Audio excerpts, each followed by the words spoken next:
Hello again, my little Guvesa, and welcome to another Viola Victory video. In today's Watercast approved episode, I will take you through step by step my tournament Tau army list. But this isn't any tournament list. This is my guardified Tau army, because you can take the player out of the guard, but you can't take the guard out of the player.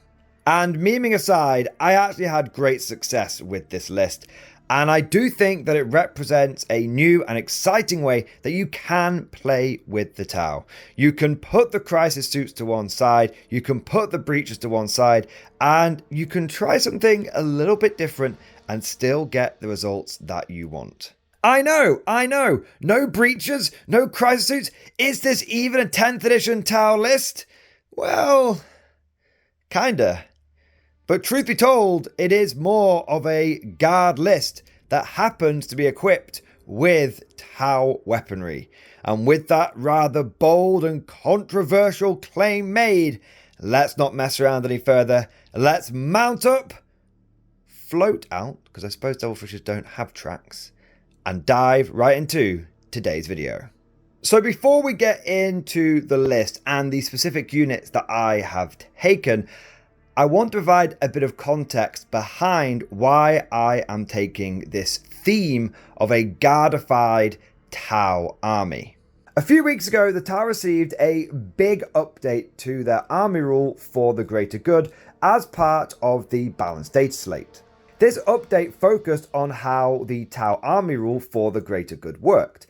In the past, it had essentially been the buddy system. Take one of your units, it counts as an observer, it spots an enemy unit, and then one of the other units in your army gets +1 to hit against the enemy unit. And a lot of Tau players really didn't like this system. They felt that it was too restrictive, it was a bit fiddly, they just didn't like it. So Games Workshop, in response to the feedback that they got from the Tau community, plus the struggling win rate of the Tau and the dwindling player numbers in the metadata, updated it. And they updated it to make it much more streamlined, but in the process they made it much more powerful. I saw this update and I went on a bit of a rant. I went on a classic Mordi rant. I did it on stream, and then I also made it into a stream highlight, so it was a video. And somebody took that video and posted it on the main Tau subreddit on the internet, r/Tau40k.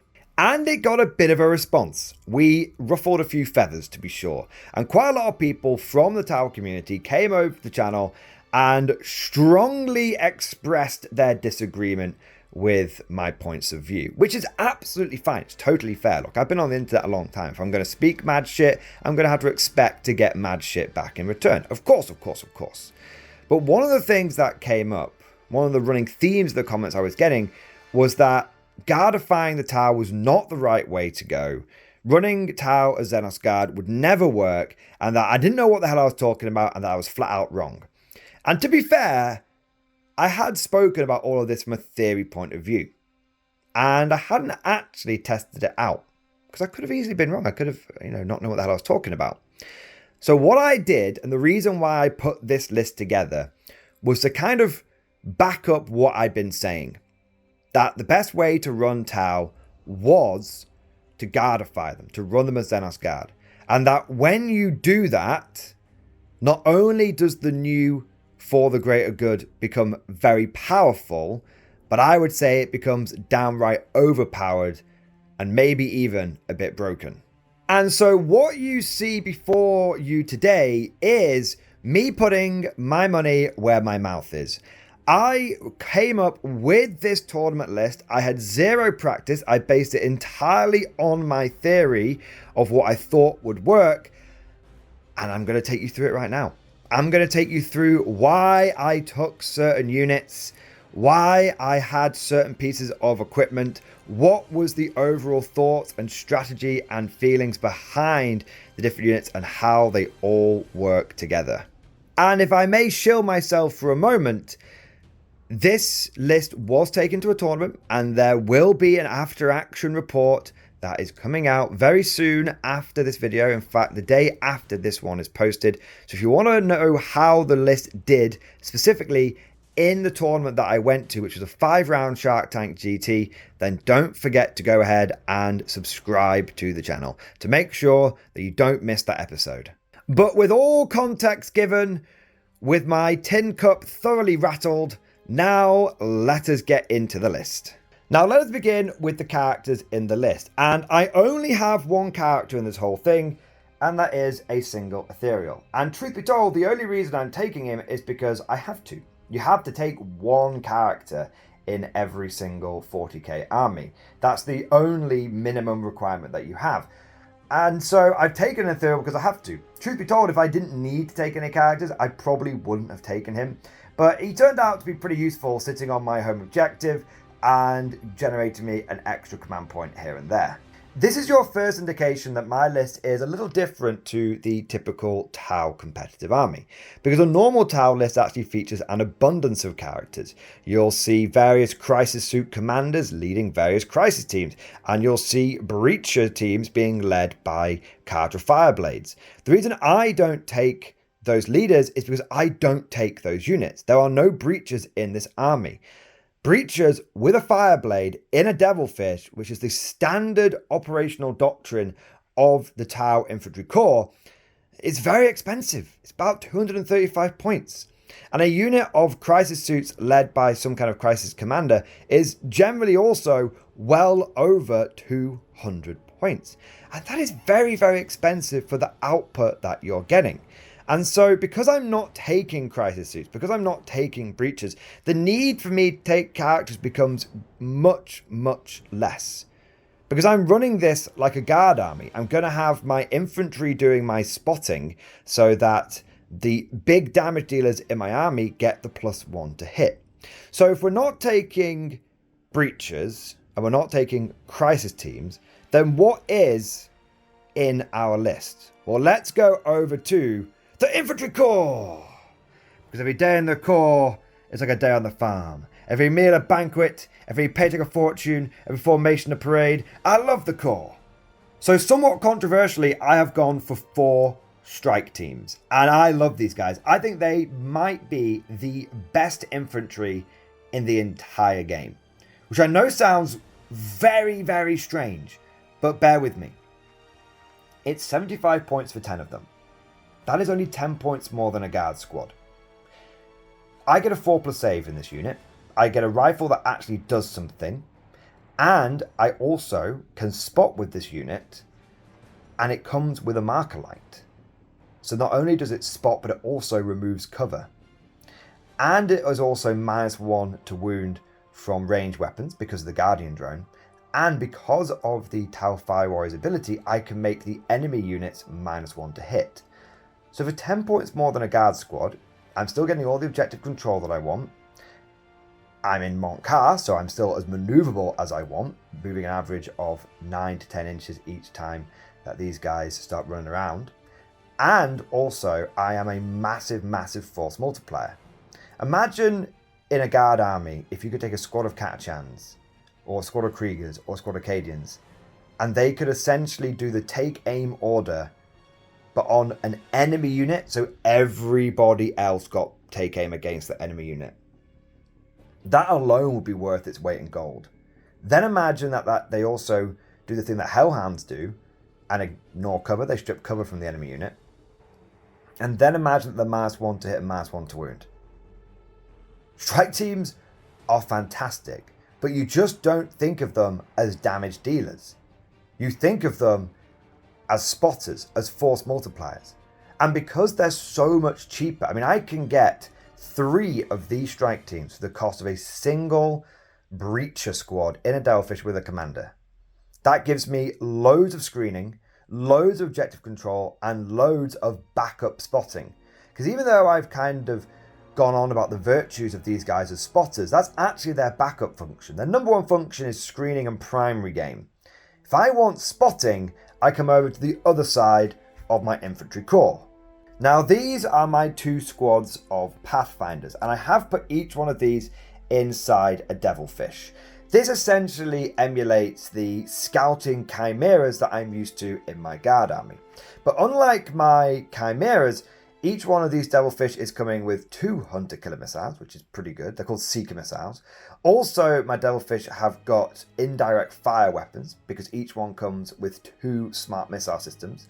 And we're going to come back to the smart missile systems in a moment, believe that. But the most important thing is the transport occupants themselves, the Pathfinders. Each one of these squads comes with 3 rail rifles. Rail rifles are amazing. They're strength 10, they're AP -3 or AP -4, and they're flat 3 damage, and they do dev wounds. Sure, they only hit on 5s, but they do have the heavy keyword, and they can also spot. Pathfinders not only spot the enemy unit for everyone else, but unlike other observers in your army, they also get to be spotted for themselves. So even if you are running around and moving with these guys, they get to hit with those railguns on 4s, or if they stay still, they get to hit with them on 3s, which is amazing. They come with marker lights as well, so they can remove enemy cover. And because there's 10 of them, even though they're only objective control 1, there's a decent amount of OC there. You can still out-OC most elite armies. They're just pretty punchy. They scout 7 inches, they move 7 inches, and combined with the fact that, again, I'm in Montcar, you find these things to be so damn maneuverable.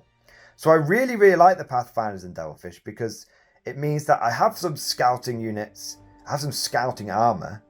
The armor itself is actually relatively decent, and the occupants inside are fantastic at spotting as well. The final part of the infantry corps are the 2 6-man stealth teams. Now these come in at 240 points. Normally tower players will take 3 3-man stealth teams, which also comes in at 240 points. So you get 3 squads, which is 3 spotting targets, but the squads are very fragile. I decided that it would be better to go for the 2 6-man, mostly because I will get an extra 3 stealth suits out of the bargain, but also, and even more importantly, Overwatch. It's relatively easy to kill 3 stealth suits on Overwatch, especially with all the flamers and stuff out there. Thousand Suns are very prevalent at the moment, and they've got really good Overwatch. But 6-man stealth teams, they can pretty much weather Overwatch with impunity. And I only need one of these guys to survive them to do their function of spotting. Now, stealth teams are definitely the primary spotting unit in this army. And that's because when they spot you, not only do they give +1 to hit, and they ignore cover, but they also allow you to reroll 1s to hit and reroll 1s to wound. In fact, if a stealth team spots you, and you're in the Montcard attachment like I am, then your army, the overall buffs it will receive is lethal hits, plus ignore cover, plus assault, plus reroll 1s to hit, plus reroll 1s to wound, plus 1 to hit as well. That is a serious stacking of buffs. A serious force multiplier that you can get from essentially a single 120 point squad. And a unit that is immune to Overwatch as well. Now, most people do know that stealth teams are very good, which is why they're also a very high priority target for your opponent to deal with. That's another reason why I take 6 of them, so that my opponent has to dedicate more firepower than they want to essentially get rid of my spotters. But unlike most other Tau armies, and this is, I really think, the key, is I haven't got just strike teams, or just pathfinders, or just stealth suits. I've got all 3. There's redundancy built into this list. The stealth teams can be my early game spotters. When they inevitably go down, the pathfinders can take over the spotting duty. And if they go down, I've still got the strike teams who can also do spotting. And because they've got marker lights, they're also, very importantly, stripping cover. My entire army essentially ignores cover at my leisure. And that is huge. In a game like 10th edition, where ruins are everywhere, essentially getting ignores cover across the army is like having pseudo extra AP across the entire army.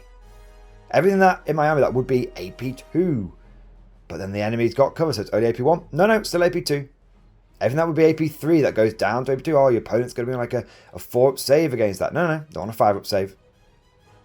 Having access, as we'll see in a moment, to a lot of high AP weapons or medium AP weapons, and then combine that with ignores cover, means that your opponent rarely gets a meaningful save unless they have an invulnerable save.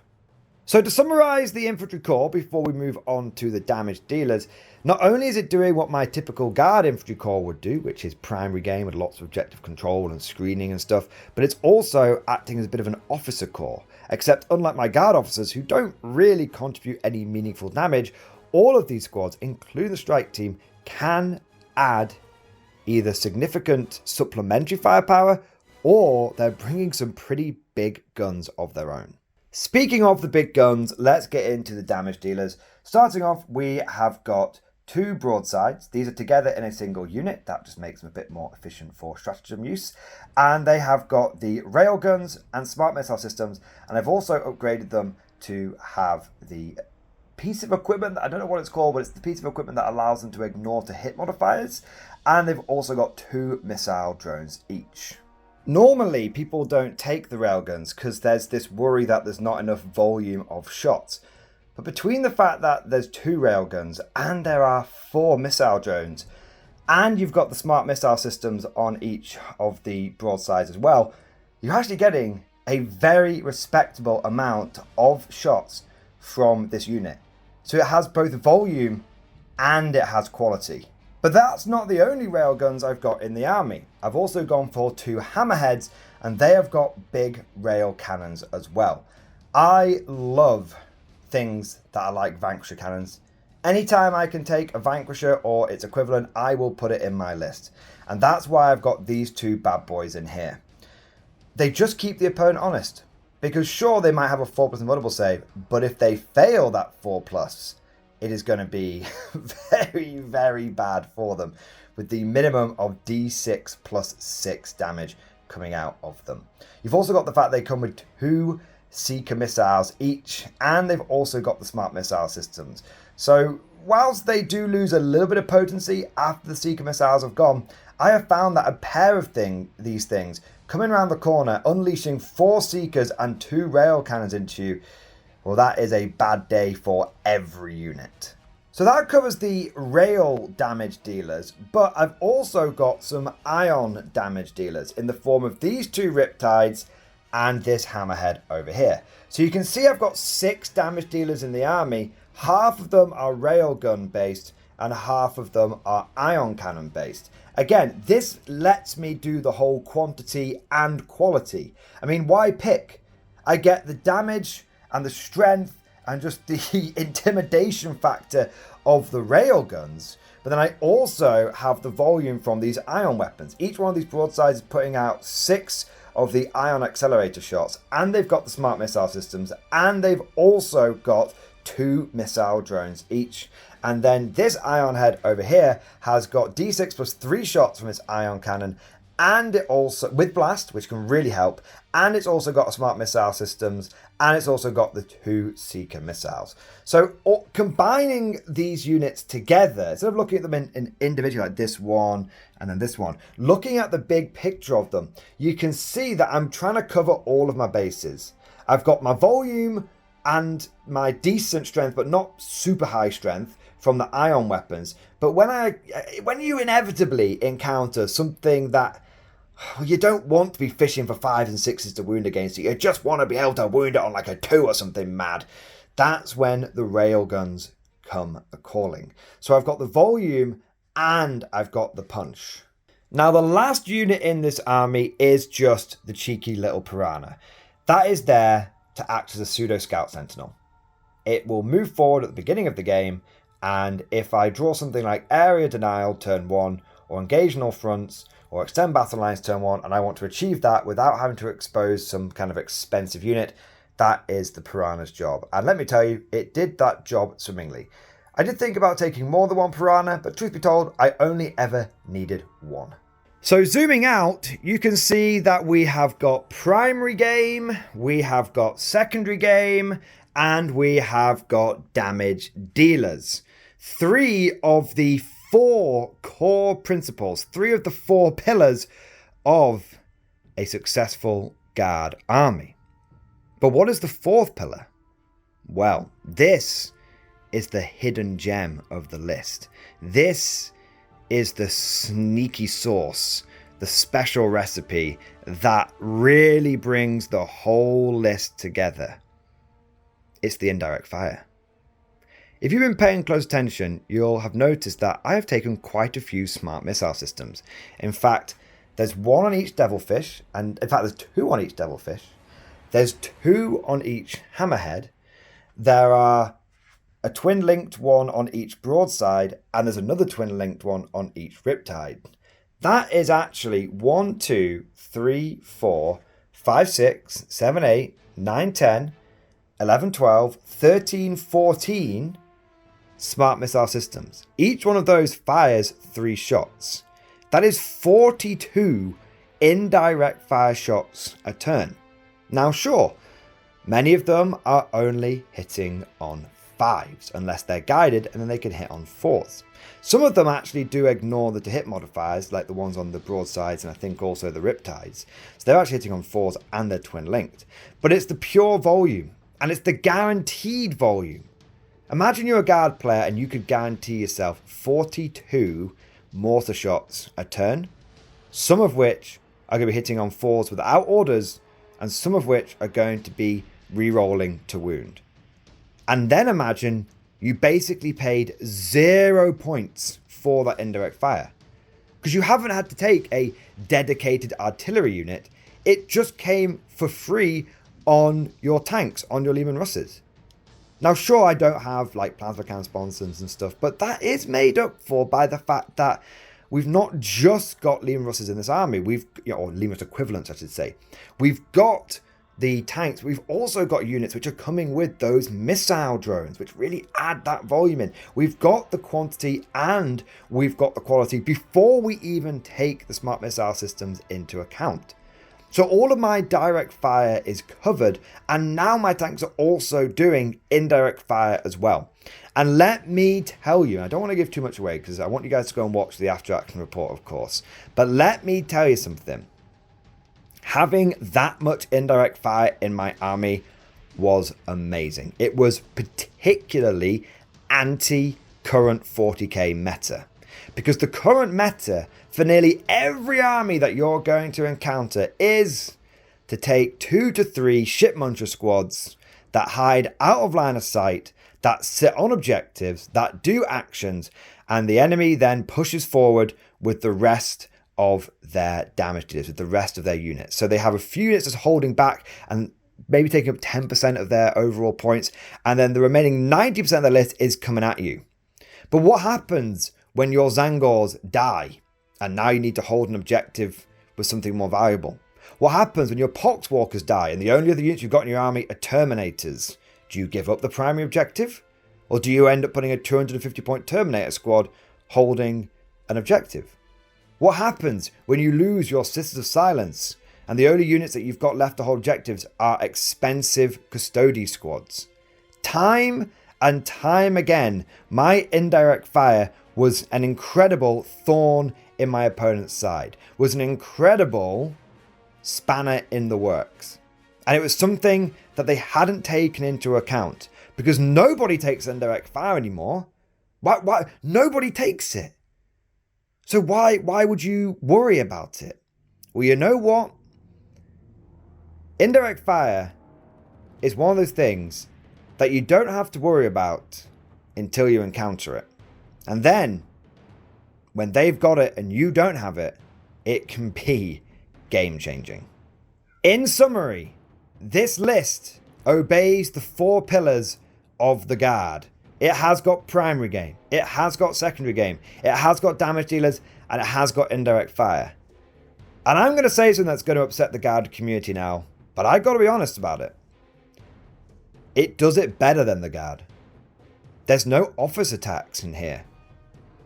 There's no units that I've had to pay to sit on my home objectives to do the indirect fire. I'm getting that indirect fire in a more efficient form. I'm getting my orders in a more efficient form. This list has no waste in it whatsoever. And let me tell you, when I was putting this thing together, I felt that. when I build a guard army, I always feel like I'm short for breath. I can barely get the points to work the way I need them to work. I can barely get the units into the list that I want. But with this army, I felt like I had more than enough points to take everything that I wanted, and I was spoilt for choice.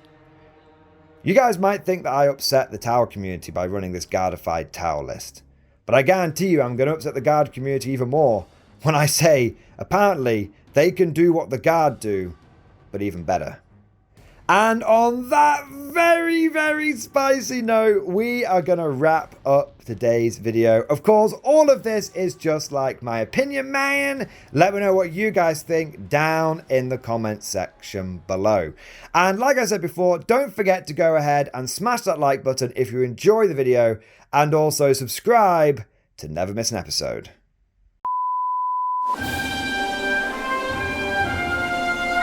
Would you like to know more? If so, then please consider becoming a channel member or patron. By supporting the channel, not only will you be doing your part, but you'll also be helping me create more content for your viewing pleasure and unlocking a whole host of perks. You get everything from a badge next to your name, custom emojis, but the big one is access to the Mordian Glory Discord server, an online community with almost 2,500 active members. It's always popping off in the MG Discord. We've got channels for army lists, hobbying, tactics, stories, and even a pretty spicy meme section as well. For all you greenhorns that wanted to see the Mordian Glory Hole, today is your lucky day.